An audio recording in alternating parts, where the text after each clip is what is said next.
a choice we make every single day when we wake up. What mood are we going to be in? How are we going to feel about the day? How do we feel about ourselves?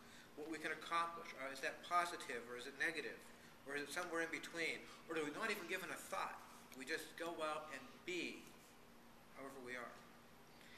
The second type of choice are the day-to-day routine choices we make every day. Like a choice to be here, like a choice to take notes, a choice to listen, a choice to make your bed, a choice about what you want to eat in the morning, the route you're going to take. These are all choices, and cumulatively those choices, especially those in which you are interacting with other people and making decisions in business, those define your business. Those are actually cumulatively probably the most important decisions that you make as a whole. The third kind of decisions are what I call pivotal decisions.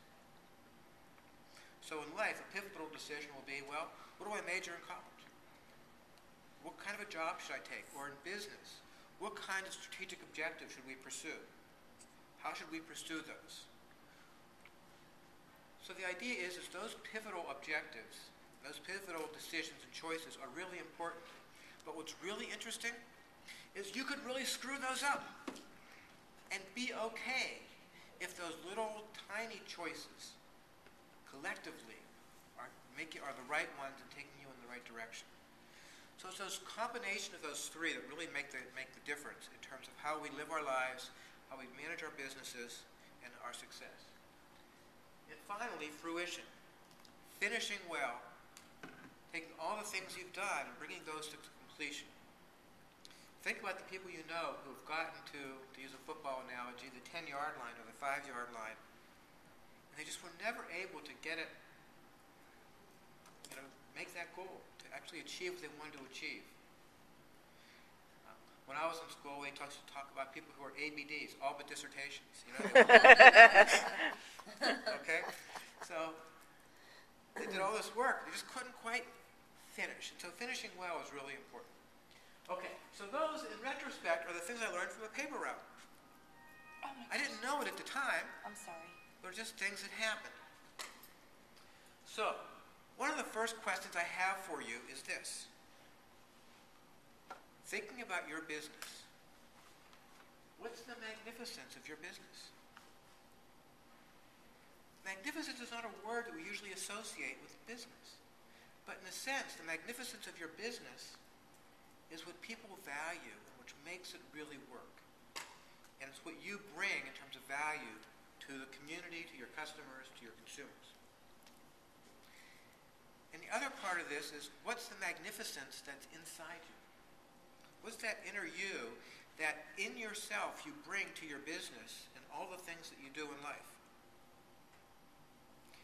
And how are these two connected? So those are sort of philosophical questions, which are also questions that I think force us to think about what's really important to us and what is really important to the people around us. So typically when you hear someone talk about business, they don't talk about these things.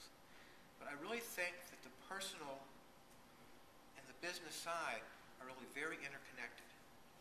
And that's one of the differences between success and less than success. Let's put it that way. So, it's important to connect your business magnificence with your leadership and success. Now, there's traditional definitions, and these come from the business gurus. Okay, people like Jack Welch and all those kinds of folks. Okay, and here's some of the things they've said. And to me, most of them aren't very inspiring. Okay, so exerting interpersonal influence, communicating purpose, having followers. Oh yeah, because you have followers, you're a leader. Just like a duck, right? Okay. Setting an example, motivating and inspiring, inducing action, helping others realize their potential. Now we're getting a little bit more to it, right? Translating vision and reality into goals and achievements. To me, all those left me kind of unsatisfied. Because you know what? Those could apply to Mother Teresa, and they could apply to Adolf Hitler. we admire and looked at as a model, and another we look at as a despicable character in the history of the world. So what makes